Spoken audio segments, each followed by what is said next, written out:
Hello, everybody. I'm Daniel, founder of Startup CPG. I am so excited about today's webinar on Amazon because I've seen the slides and they are ridiculous. You are about to learn so much about how can you actually analyze the Amazon landscape to understand how well your product could do in a specific category, looking at the different analytics that you can actually even run on your own to know, like, yeah, is there a big opportunity for my kind of a brand?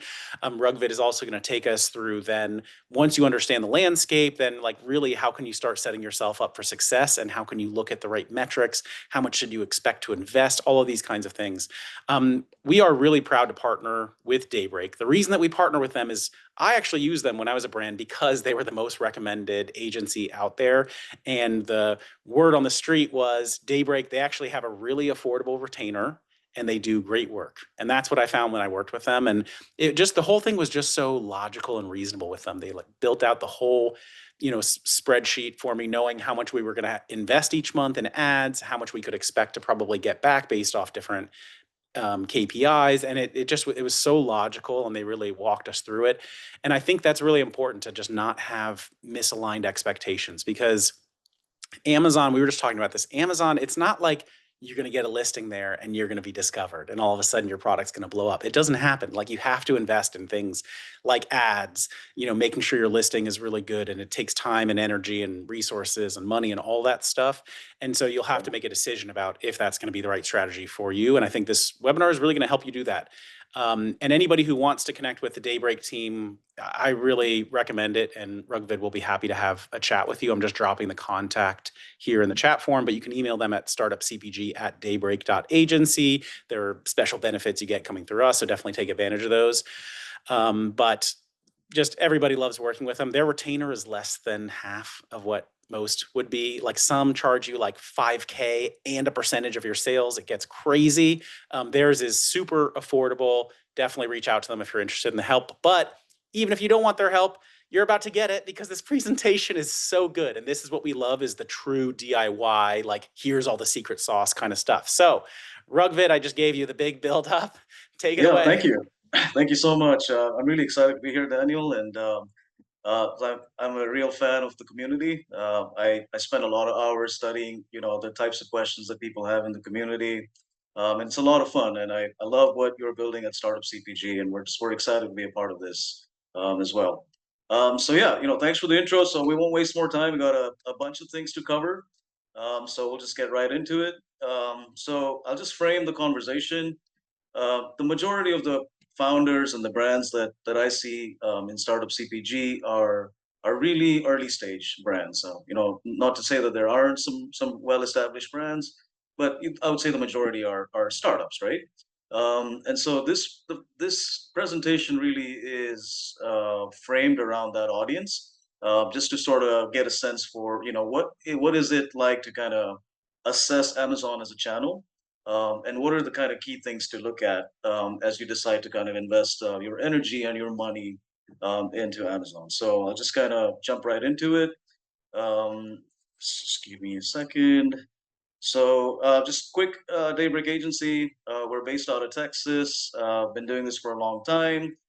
We have a very experienced team. Our mission really is to work with early stage brands, and just have them get some really quick initial success in important channels like Amazon.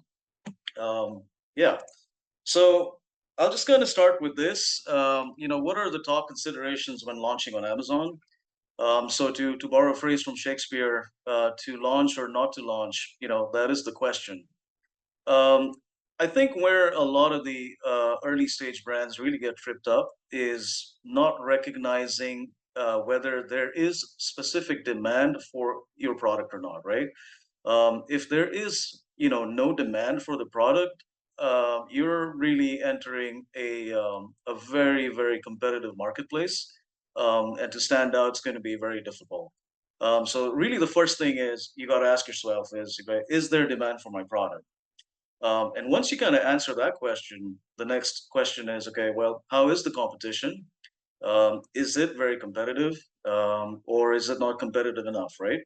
And once you kind of answer that question, then the third kind of important consideration is, okay, do I have an understanding of what the KPIs, which KPIs are important, especially in the first 12 months, which is kind of a key time frame to sort of measure true success on Amazon. So I'll try my best to kind of cover all of these in some sufficient detail. And please leave your questions in the chat, and we'll try our best to kind of answer them as we go along. So the first question, right, is how do you evaluate demand on Amazon before launching? I think the first thing to understand is that Amazon is really a search engine. It's a product search engine.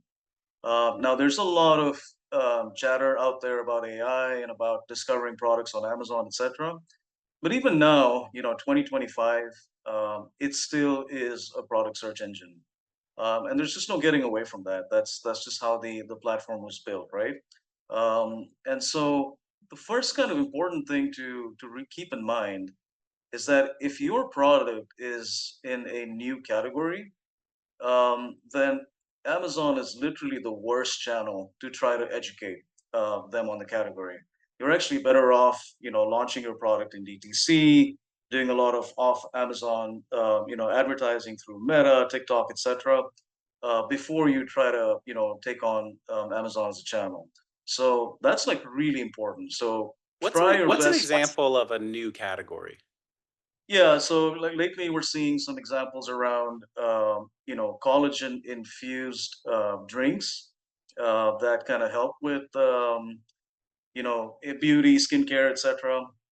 There isn't, so there's beverages that are elixirs, and then there's like skincare products that have collagen, but we're not seeing a lot of that sort of clash between the two, right? So there's going to be a certain amount of education that's going to go into that before you can kind of before that category kind of becomes its own thing, and then more and more competitors are jumping on. So that's an example, right? um, the other thing to kind of keep in mind is you might observe some trends offline, and they may not have reached Amazon yet. So an example I can give here is there's like a new dietary restriction that's called like alpha gal, and essentially, it's basically, folks that eat like red meats. It's sort of, there's some kind of a reaction that comes with that. So, if you're looking for like alpha gal friendly foods, there's just not a lot out there. But you may be seeing that in kind of local independent stores and at farmers markets and things like that, right? So that's an example of where the category is still, something that's kind of offline, but it hasn't really made its way into Amazon yet. Um, so the key takeaway here is, just do not proceed launching on the channel without assessing demand.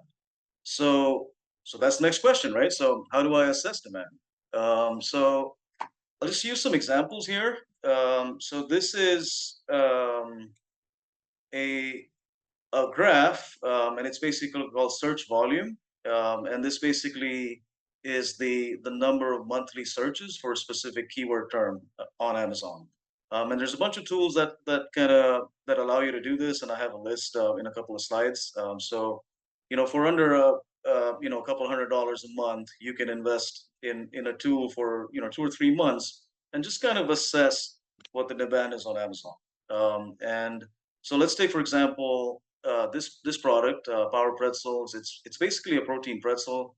Great product. The founder has figured out how to put in 23 grams of protein in a bag of about 60 grams, but it doesn't taste like protein at all. It's really amazing.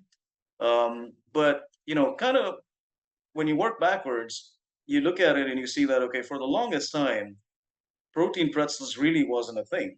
And then, mid 2023, towards the end of 2023, it started becoming a thing. And, most recently, it Prime Day of 2025, it reached about 35,000 searches. So a lot of demand, a very fast growing category. So the way to assess this demand is one, it's a very generic search, right? It's basically protein pretzels. It's not a specific brand name, so it's not a branded search, but it's a generic search. So, which means that when somebody's searching for protein pretzels, they're not necessarily thinking about a specific brand in their mind. So they're more open to seeing what the available selection on Amazon is, right? And that's kind of the key here is one, the number of searches a month, and then two, as long as there's no specific brand that's dominating the search, right? So an example is like with Power Pretzels, if people were searching for Power Pretzels only, but there was no real demand for protein pretzels, and you're seeing a lot of search for Power Pretzels, what that basically means is that Power Pretzels is doing a lot of external marketing, and some of that demand is finding its way on Amazon. So you just want to be really careful that the search that you are looking for is a generic search term and not a branded search term. That's kind of the main point here. Another thing to kind of keep in mind is when you see, 1,000 searches or less a month, certainly proceed with caution, because you're kind of getting to that point where there's just not a lot of demand for the product. And if there's less than 500 searches, then you got to think about, if there's less than 500 searches, then that's really what this presentation is about, is how to stack more markets essentially. So the right way to think about this is a protein pretzel really is a market, and so the number of searches really is the demand. And so how do you find more searches, or how do you stack more searches to find more demand for the problem? So just moving on, the next kind of question you need to ask yourself is, Let me just ask you a question. yeah, So how would you know first of all, that search yeah, bar that you're showing, you can yeah, just, you have access to that through like Helium 10, but could anybody go and check this on their yes, own? absolutely. So you, like helium-10 as an example, will cost maybe less than a couple $100 a month, and you can sign on like for a monthly contract.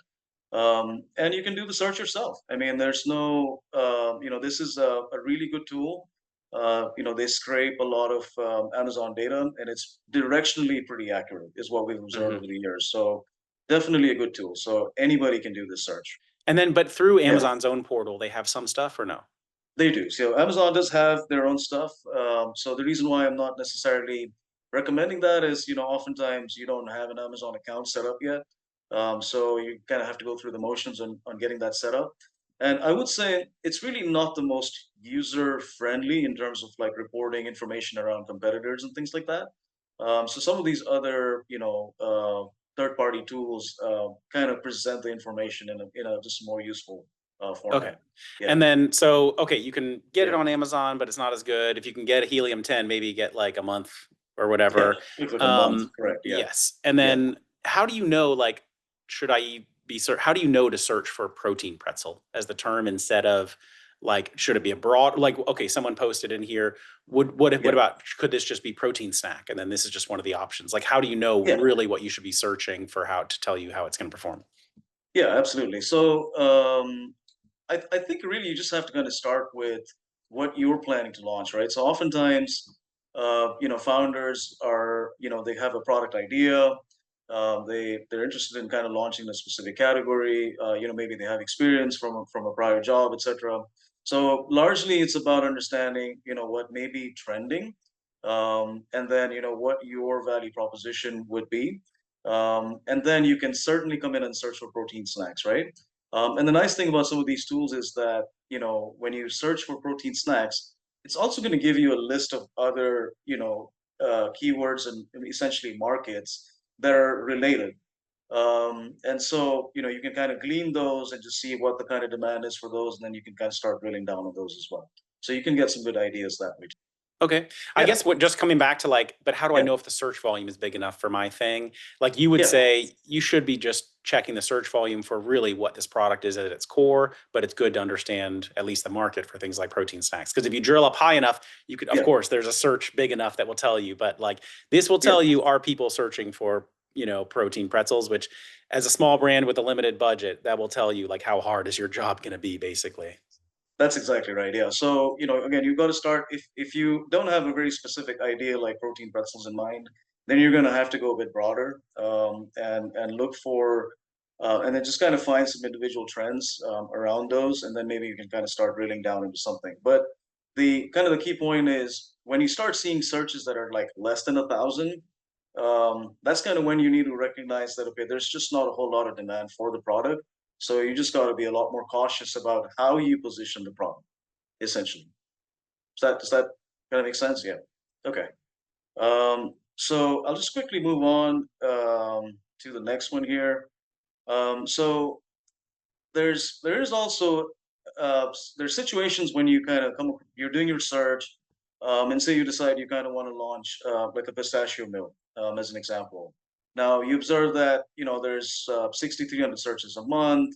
It's trending up, as you can see, and there's not a whole lot of competition. And so you might think to yourself that, okay, well, this is fantastic. I mean, I can just kind of come in with, a product and just try to compete with these guys directly.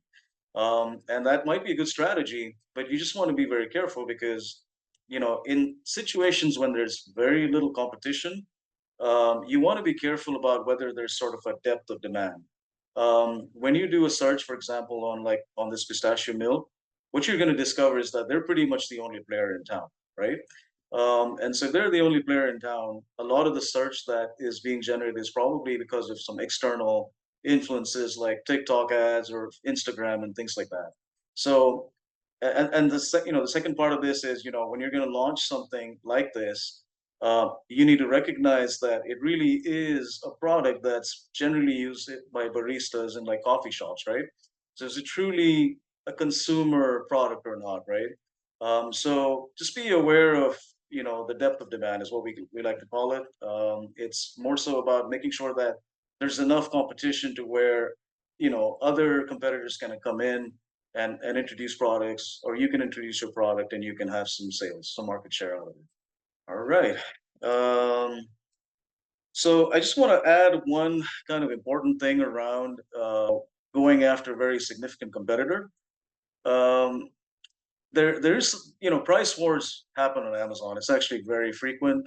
It's amazing what we've seen. And you know, just to kind of quickly explain this, if you've got a competitor and the competitor is dominating, and if you decide to kind of play the price game, for a short while there, you'll take all the profit in the market. But essentially, what's going to happen is they're going to want to survive. So the game starts here, and they also lower their price. And now, essentially, what happens is both players are trapped with lower prices. Now, the market certainly can afford a lot more profit in general, but because you're doing a lot of price war activity, you're stuck in here where neither is making any profit, right? And that's kind of the key of being careful about like going after like a dominant player in a specific category. Is if you're going to go in there, be ready to really wage that price war. And if you do wage that price war, neither of you guys are the winners. And we see this a lot happen a lot. So just kind of a cautionary thing. Be careful about this happening to you. One other kind of important, tip to recognize is, what is the best-selling format? So I kind of use Macaroon as an example. There's a lot of search demand for Macaroon. It's been trending for the last couple of years now. And when you search for Macaroon, what you'll find is that the top two or three searches will largely yield a capsule. And you might have the idea of launching like a liquid extract, or like a powder. So you kind of need to recognize that the powders and the liquid drops are basically 10% of the market for the capsules, right? So if you're going in with the idea that you're going to go in and dominate with a powder or a liquid extract, be careful about that because really there's not that much demand for that. So naturally, your strategy around how you order a product, minimum order quantity, your ad spend, your projections, etc., need to kind of keep that in mind, essentially. Uh, and then kind of the other important thing here is, if it's too competitive. So some examples here are if there's 20,000 searches per month, but there's like 100,000 competitors, or like 150K searches per month, which is a lot of search, but there's like 200,000 competitors, as an example. 500 searches per month, 2,000 competitors, a little bit on the lower end. Um, you know, Pair your expectations on profitability. That's the main point here. The more competitive the niche, the more expensive it is to play on the platform. What we've observed in general is that for some very high competitive spaces, the advertising bids are, you know, almost the average order value of the product, or can in many cases exceed the average order value of the product. So, there's just no profit to be had there in this particular situation. So be very careful about very competitive spaces and kind of launching in this space. Cool. So some practical tips to assess demand. So like I was mentioning earlier, tools like Helium 10, Jungle Scout, Smart Scout, great tools, relatively cost effective. You can sign up. You don't have to have long contracts to sign up for them, but you can learn a lot from these tools by testing them. And they also offer their own courses, which are free with the subscription. So they teach you a lot about how to do product search and research and things like that. So really valuable to use. Um, a few tips around this. Reverse look up high performing products, competitors in the niches that you're interested in, and most definitely download and analyze the reviews. With AI, this is like super easy now. So you can basically just download, thousands of reviews and run them through AI, and then ask AI to just give you gaps, right? And so you don't have to reinvent the wheel too much. Just find the gaps, differentiate a product, solve the problem that those products have, and now you're entering a market with a substantially better product than the competitors, and you can tap into that demand rather easily. So just a good thing to do. And then I would just add here, there. I think the best framework that I've seen work really well is the framework of testing.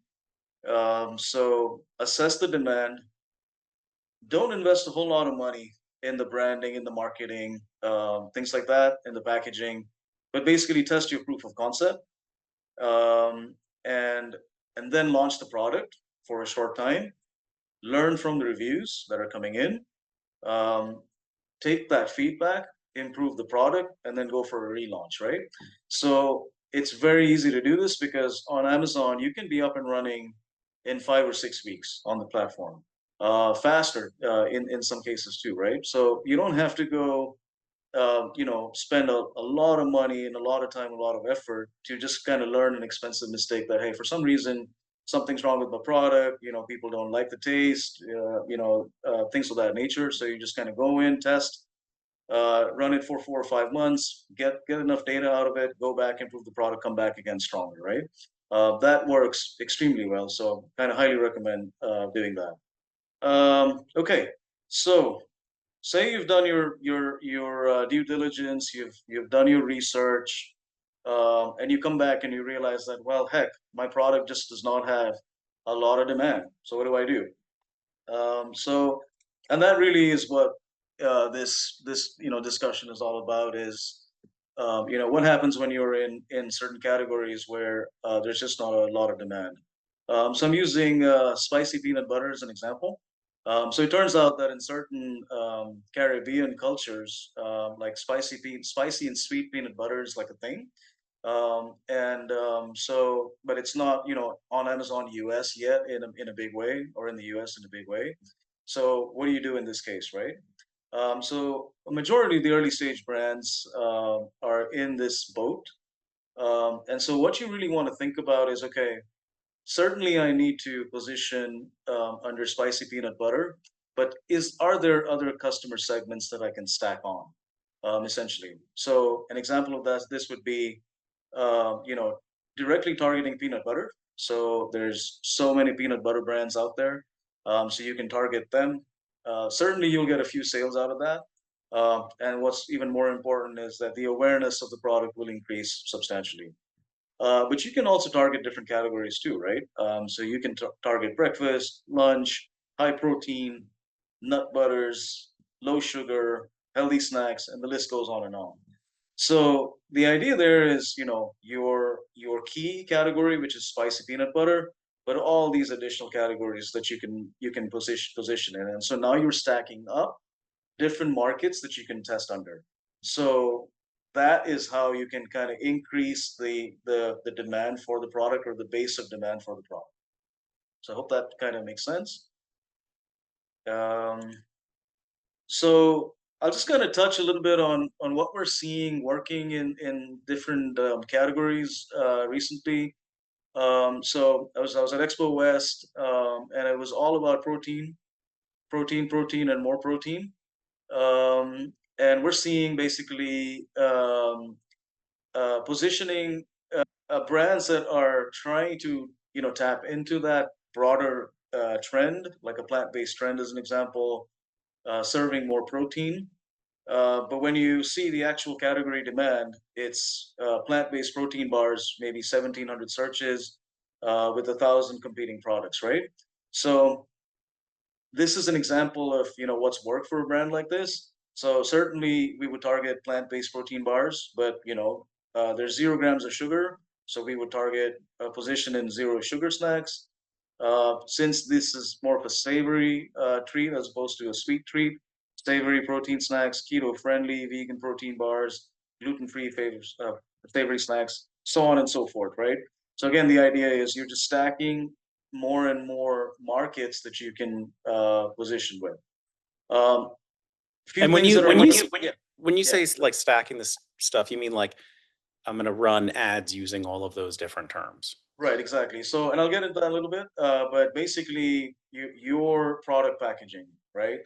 You want to state things like, gluten-free, savory snacks, your SEO on Amazon. You want to make sure that you're incorporating all these other keywords so that the algorithm essentially is indexing you, or recognizing that you want to play in these spaces. And then you're also, designing your creative to reflect, some of these aspects too. And then you're also, buying advertising. So you're also doing media buying with those terms as well. So it's positioning across the board. So it's not only advertising, but it's positioning, with your creative, your copy, your packaging, all of that like adds to that. Yeah. So a few kind of gotchas, especially in the snack world. Certain categories that are pretty big, like jerky as an example. And when we are trying to introduce substitutes in these categories, like plant-based substitute as an example, you really have to make sure that the product is absolutely great, like in terms of taste, flavor, texture, all those things. What we've observed is that try as hard as you can. If the product is not great, the reviews are going to be absolutely brutal in these categories. And that's why I kind of recommend brands do the testing first methodology. Test the product, you test the market, get some real feedback, and then adjust. You won't lose your shirt doing it that way. So some of the examples that we've seen in subcategories, vegan protein chips, absolutely brutal reviews. Soy-based substitutes for snacks, keto snacks, meal replacement bars, etc. All of these, taste is very subjective. Texture is huge. And when the product does actually arrive at the customer, is the potency of the flavor retained or not? That's a big one too. So if these things are not really well addressed in the testing and the trial phase, they're going to really hurt the performance on Amazon. So with snacks, just one other comment. Try not to do the same thing, honestly. So again, just using the vegan jerky as an example, I'm picking on a jerky this week. But if you have the ability to innovate, you don't really need to do barbecue or spicy jerky, right? There's so many brands that are already doing this really well. But here's an example of a Thai brand, Bee Leaf, great brand. They have a wasabi flavor jerky. It's amazing. I've actually tasted it. It's great. It's not for everybody, but there's an audience, and they've got some successful sales on Amazon. So you don't have to do the same thing, right? So that's just one of those things to keep. So on beverage brands, what's working on beverage brands? So I kind of use two examples here. One is kefir water. If you observe from 2018 till now, kefir water as a category just has not grown. So that's about 6 years in. And so if you're a founder of a kefir water brand, and if you're walking into Amazon not knowing this, your expectation is, you're going to have a really difficult time, right? Because it just isn't a growing category. It's still not a thing in the US, right? So now in this case, how do you kind of protect yourself? So this is a coconut water, with kefir as an example. So they're focusing on, electrolytes, probiotic drinks, hydration drinks, kefir water, of course, as well, gut health drinks, etc. So it's again, the point is it's about stacking the positions, and they do pretty good on Amazon. So they're not investing all their energy on kefir water. Now, when it comes to kava drinks, now this is a category that's been growing very steadily since 2018.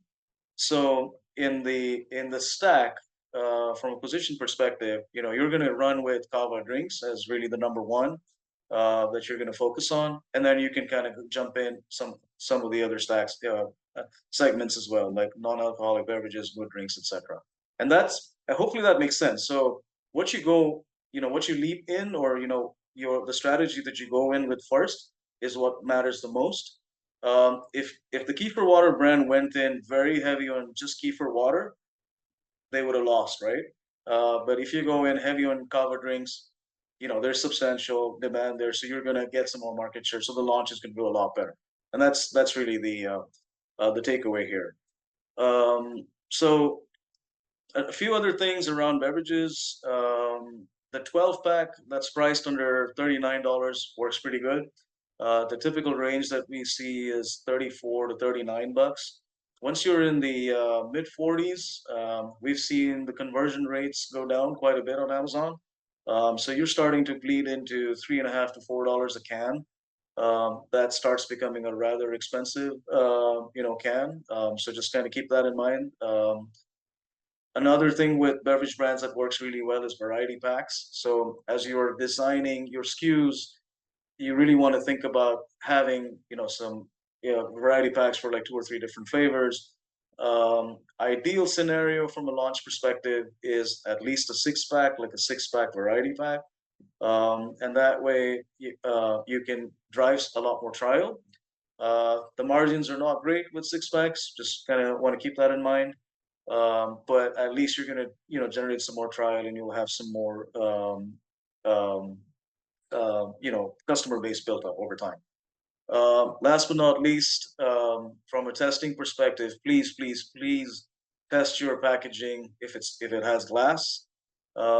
Amazon's fulfillment network is very rough on glass. So definitely do a lot of testing there and make sure that your products do indeed arrive well. So that's with beverages.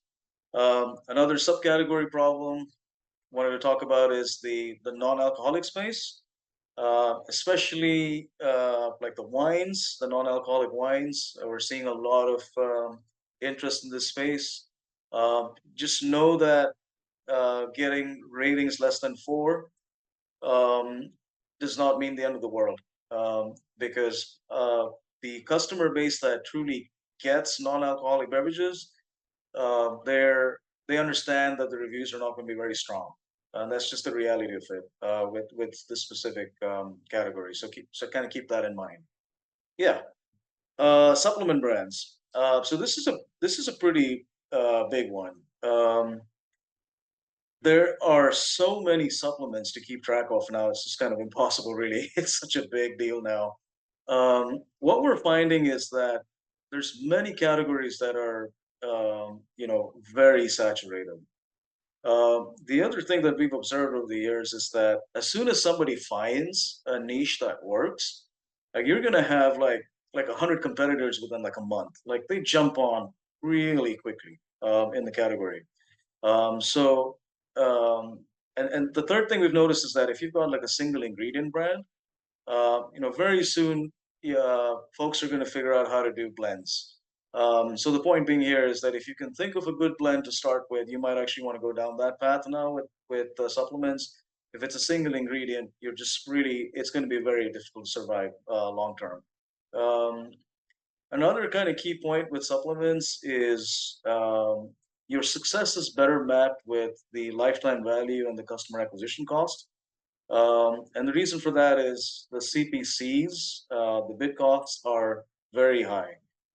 So protein powder is an example. What we recently saw in Prime Day this year is that the average bid was $30 for bidding on protein powder. So if you've got a protein powder that's priced less than that, you're just not making any money, right? So you really want to be careful about that. In supplement brands, stay away from low pricing. It's just a very quick recipe to failure. And so that's why the premium positioning still works. And you can build a small customer base on Amazon, with premium pricing, $49, $59, $69. That's kind of the range that you want to stay at now with supplement brands. Yeah, this is a good one. We're seeing a lot of work around, alternative, new age medicine, Ayurvedic, homeopathic brands. And one of the things that we've observed is if the product positioning is around like overall wellness, or like, hey, try our Ayurvedic medicine, or build a yoga body or stuff like that, it really isn't working well. The second thing we observed is that there's a tendency to sort of rename the product, and as a result of that, you lose the cultural identity. This is an example of a brand called More Life Market. So they've named the product Maharishi Jam, but the reality is that the world knows this as Chyawanprash. It's really not a jam. And so, the moment we just basically started marketing it as what it really is, sales basically just took off for the product. So it just, just kind of trying to position these types of brands into something that uh, we think would resonate better with, the average U.S. consumer. It just doesn't seem to work because what we've observed on the search side is that the US consumer is very keyed in on ingredients. So they really are very focused on ingredients. So that means if you're launching like a Shilajit brand, your product needs to say Shilajit on it, all right? And you need to target it, Shilajit for men, Shilajit for women, turmeric, ashwagandha, curcumin, milk thistle, so on and so forth, right? That's what really works on Amazon. So if you are thinking of launching a brand like this or working on brands like this, be very clear that in your search, do search around ingredients, and that's going to give you a lot of ideas as to how to, develop the product packaging. Yeah, so beauty, body care, and skincare. So this is an interesting one. Um, so naturally, the first thing you got to do is map demand, but we are seeing a true shift in e-commerce, and we are now really recommending a TikTok first strategy to have success with skincare, beauty, body care brands. That's just the reality of it.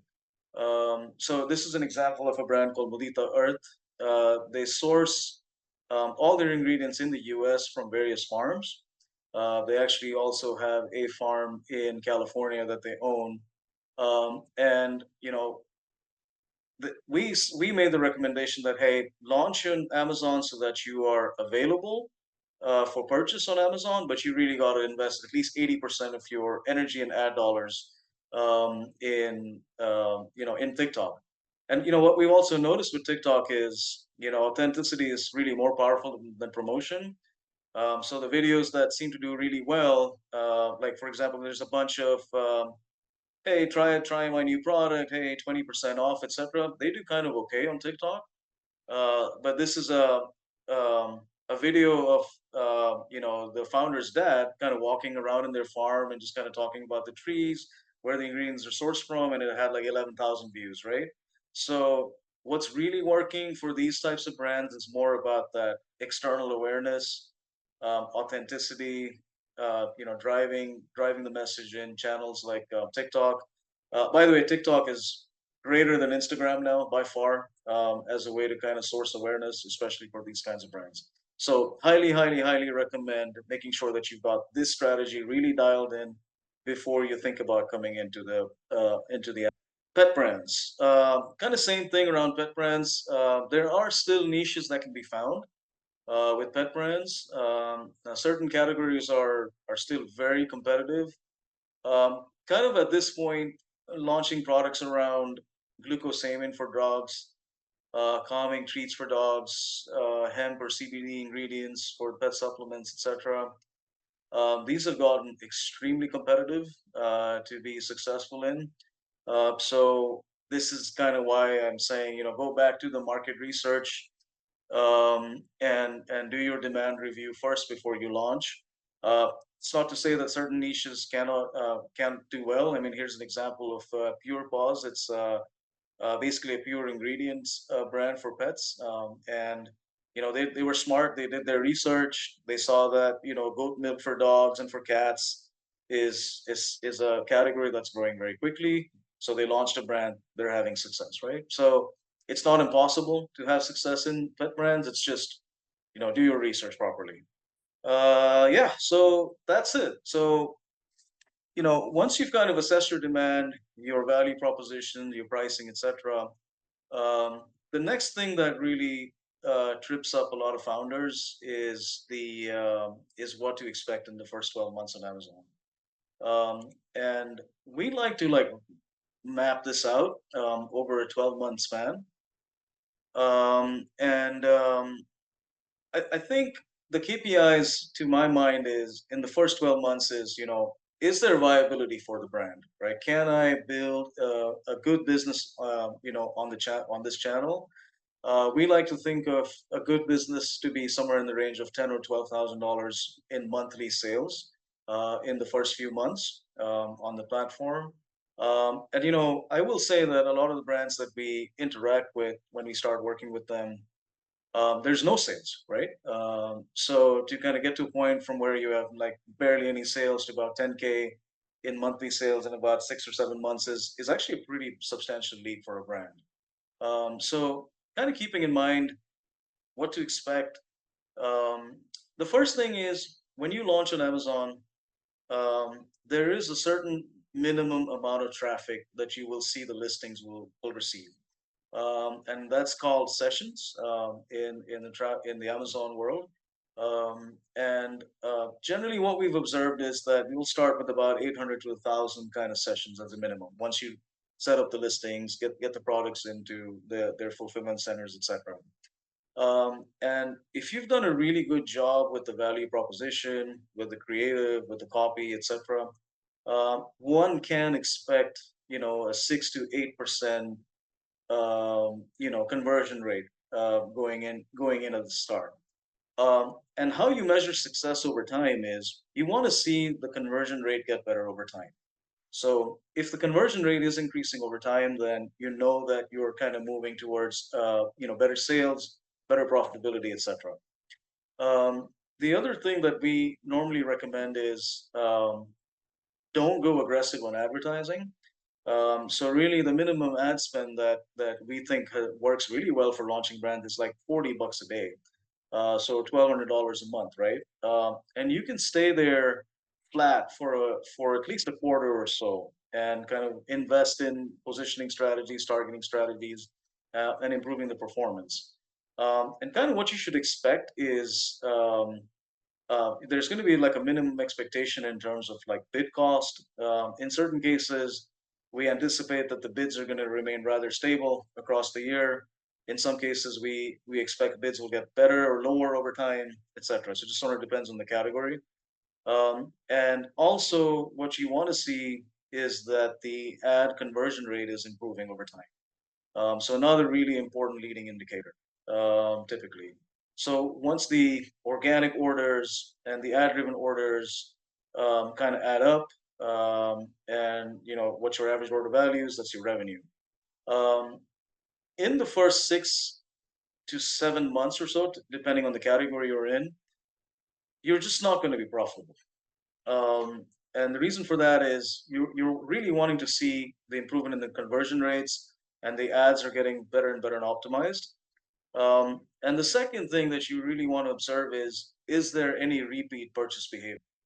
Generally, in the first quarter, we'll observe that there's no repeat purchase rates, and then after about a quarter, it starts getting 5%, then it gets better, 10%, 15%, so on and so forth. So these are the KPIs, and these are all the leading KPIs that tell you, are we headed in the right direction on this channel? So where a lot of founders get tripped up is that they just don't have this kind of financial model put in place. And so they don't really know what to expect. So I think it's just one of the key things is, work with somebody, build a model, feed in the right KPIs based on the category that you're in, and then just see what sort of that build is going to look like. One thing to kind of add here on this slide is this really is treating Amazon as a black box. So what this means is um, uh, if you are doing any other external activations like TikTok or Instagram, etc., it's not factored in this model. So that's actually going to layer on top of this because a certain amount of traffic is going to come to Amazon and buy the product. So if you are going to be doing a ton of other external marketing activities, then the model is going to be very different. So just kind of want to point that out as well. Um, okay. Uh, a really I important just tip I for just wanted to jump in and say, like, I hope yeah, you guys appreciate. First of all, thank yeah, you, Rugvid. This is incredible. I know yeah. I've never seen this many questions in the chat, which I know we Okay. can't get to all of them. The good Okay. news for everybody is we're actually Yeah. doing an Ask Me Anything on Slack with Rugvid on Friday. So Yeah. bring all these questions in there, and I promise you, he will just march through tons of them. But I hope Yeah. you guys can see That's it. how deep Rugvid actually goes on this and how thoughtful his approach is to Amazon. This is why I loved working with him because it's just so logical. You can see this and be like, okay, I understand. And if we do, and it's a reasonable approach for early brands and their retainer is reasonable also. This is why they are our partner and why this is just such an incredible, just display of knowledge that I'm learning a ton from here. So I'm just Well, going to thank you very put much. Thank you. Yeah, I'm gonna put Rugvid's. So we have a partnership with them. You can get free design credits with them if you just go Yep. through our Absolutely. email. So I just put his email, the startup CPG at daybreak.agency. You can reach out to him. I would just say, be ready to spend the kind of ad budget he's putting here, which I think is reasonable. Yeah. That's what it takes to invest in this. And then, they have a very reasonable retainer and they don't charge a percentage of your sales like many others do. So you won't find another agency like this, which is why we like to partner with them. So back to you, Rugvid. Thank I you. know we're trying to Yeah. race through to get through a bunch of stuff. Absolutely. Yeah. Yeah. Thank you. Thank you for that. I think we have maybe 10 minutes. So I'll try to get through this as quickly as I can. Okay. So subscribe and save. This is a really, really good tip for anybody that's already launched on Amazon. If you offer even the 10% subscribe and save discount, you're going to just see a rapid increase in subscribers. So this is an example of a brand that had no focus in subscribe and save. And within a couple of months, 2 or 3 months, there's like more than 100 subscribers. So this is an absolute, really vital thing to do with the brand. Please, please, please, please, turn on that subscribe and save. Bake it in your margins, and it's going to really pay off, especially in the second year. Once you've built, 300 or 400 subscribers, that business is going to always come back and buy from you. It's a really worthy thing to do. Okay, so I'll just kind of touch on listings. This is super important. So I'll quickly go through this. So the question is, why doesn't my listing convert? And please don't be hung up on this. This is easily answered. So there's many polling tools out there. The one that we recommend is called Pick Few. So for under $100, you can ask the question, please visit this Amazon listing. What questions do you have after viewing this listing? So for less than $100, you're going to get 50 responses from Amazon Prime subscribers, and they're going to tell you about what they think about the product. And so we learned a lot about brands that have launched on the platform and why sales are not happening yet. So as an example, breakfast product, the basic question is, are they 100% vegan and plant-based? How much total protein is in one full serving, not just 34 grams? Does the product need to be refrigerated? I mean, these are just questions that that customers have, that you'll never get that kind of feedback, when they're visiting your page on Amazon, but you can get the surveys to do that. Skincare products, how many uses are there in one bottle? Does it have a fragrance? How many times a day can I use it? The how-to layers slide is confusing. Further explanation, elaboration would be good. Is it just a brightening serum? Have clinical trials been done on this product, etc. So this gives you a lot of ideas as to what the gaps are with the consumers that are visiting your Amazon listing, and then you can essentially design, answers in your listings through the creative, through the copy. One of the examples I like is, this is a plant-based protein. So what makes it clean? Is it organic? Do they test for heavy metals? I'd like to see the actual ingredients, right? So the old bullet was, invest in your health. Our two-in-one protein and fiber formula delivers 30 grams of premium plant-based protein and 5 grams of fiber, et cetera, et cetera. And the new bullet is high protein, plant-based nutrition and fiber. Invest in your health with this two-in-one formula, 30 grams serving from pea and organic pumpkin protein, plus 5 grams of fiber, all for the price of your morning latte, right? So now, why do we do that? Well, people kind of want to know what the actual ingredients are, but also too, when you look at pea protein powder, the search volume has 19,000 searches. Uh, Pumpkin protein powder has 3,500 searches. So if your copy and if your creative does not have these terms incorporated, then Amazon's algorithm doesn't know.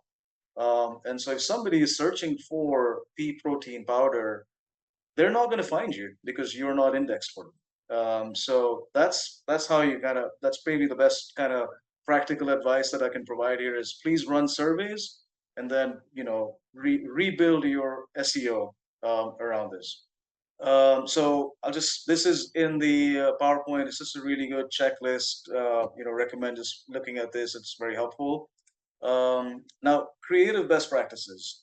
So going back to this KPI, in your first month, your conversion rate needs to be as strong as possible. And quite honestly, when a customer is discovering you for the first time when you're a new brand, all you have is good copy and excellent creative. So I really can't emphasize this enough. You really have to start with really beautiful creative. And that is the real game changer. And that's the difference between a listing that'll convert at 4% and a listing that'll convert at 8% starting out. And the conversion rate is Amazon's, really important KPI internally. So when they see high converting listings, they're going to send more traffic to those listings. So please, I'm not that I'm saying that Upwork as an example has terrible designers. That's not my point here, but please find designers that are experienced in CPG and like really showcasing beautiful product, beautiful imagery. Same thing here on the A plus content and the storefront. The more attractive the listings are, and the more attractive the creative is, the better your conversion rate is right off the gate. Right off the gate. Yeah. And then advertising. Do we have some time, Daniel? I think we do, right? A few more minutes, or? Yeah, we have a few minutes. And Okay. then if it runs Yeah. over, probably I'll just switch to have Tess kind of close out with you guys Yeah, also. absolutely. Yeah, for sure. Yeah. Um, I'll just quickly cover this from an advertising perspective. Like I said, the ad budget is about $40 a day, no more than that, starting out. What we recommend is, Amazon has a ton of different advertising types that we can leverage. Typically, starting out for a new brand, we're trying to leverage bottom of funnel.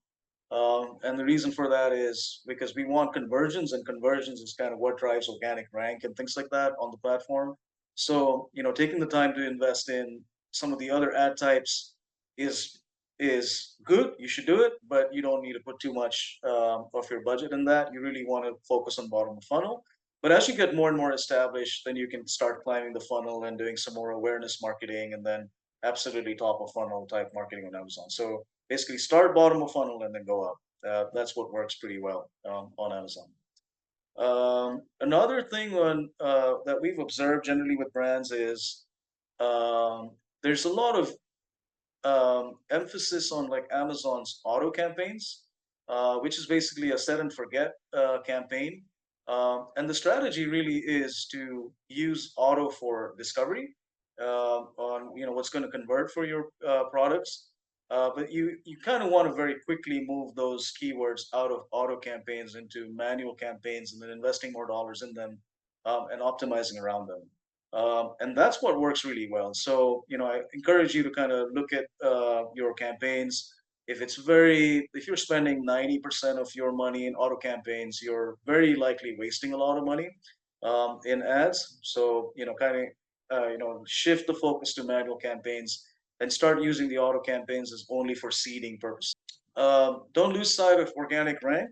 So the more you invest in ads, the more your organic rank for the same keywords increases. So you do want to keep track of your organic rank. So the more your organic rank gets better, the more profitable you. So KPIs on advertising. If the conversion rate is less than 8%, that is a pretty poor conversion rate. So you kind of want to make sure that you're following a really good strategy around and moving the campaigns into more manual and performance campaigns. And if you're in this 13 to 15% conversion rate, that's pretty great. Um, there's also something to be said about having very high conversion rates on advertising, which kind of basically means that you're probably leaving some dollars on the table. You're not being aggressive enough. So there's like a sweet spot there, and it depends on the category you're in. But just some guidelines to look at your conversion rates from an advertising perspective. From an operations perspective, I really can't emphasize enough staying in stock.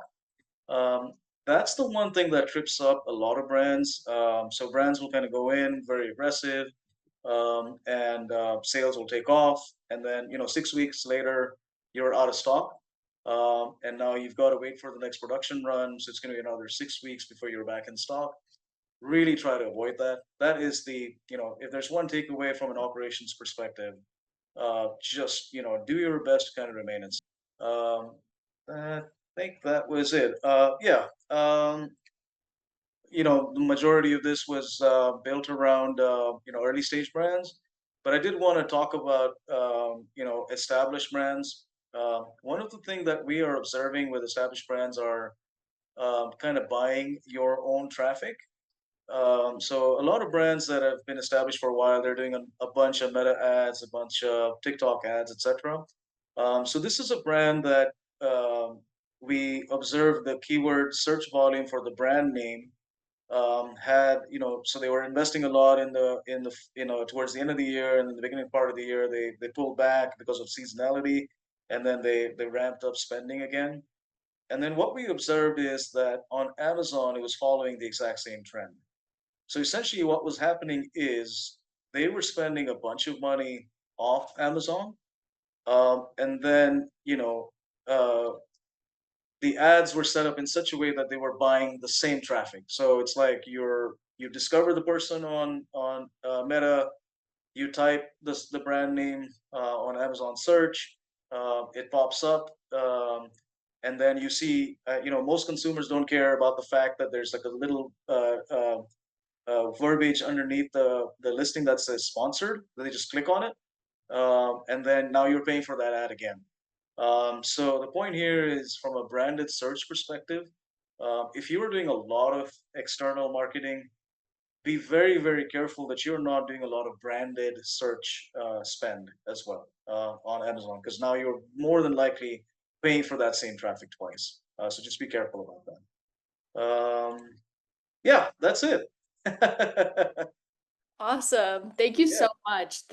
I know the brands really appreciate just hearing the specific examples, but yeah, focusing on those emerging brands as well. So this was really, really great. Great yeah, content. And absolutely. thank you Yeah, everyone for joining too. I know Daniel just mentioned, but keep an eye out in our announcements channel in Slack later this week for our Ask Me Anything with the Daybreak team. And yeah, that's all we have for right now. Is there yeah. anything Thank you else you so want much. to mention?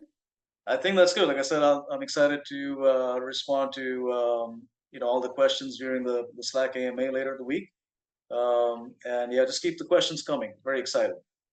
Yeah. Perfect. Okay. Sounds good. All right. All Thank you right. so much, Yeah, everyone. thank you so much. Take care, guys. Bye. Bye.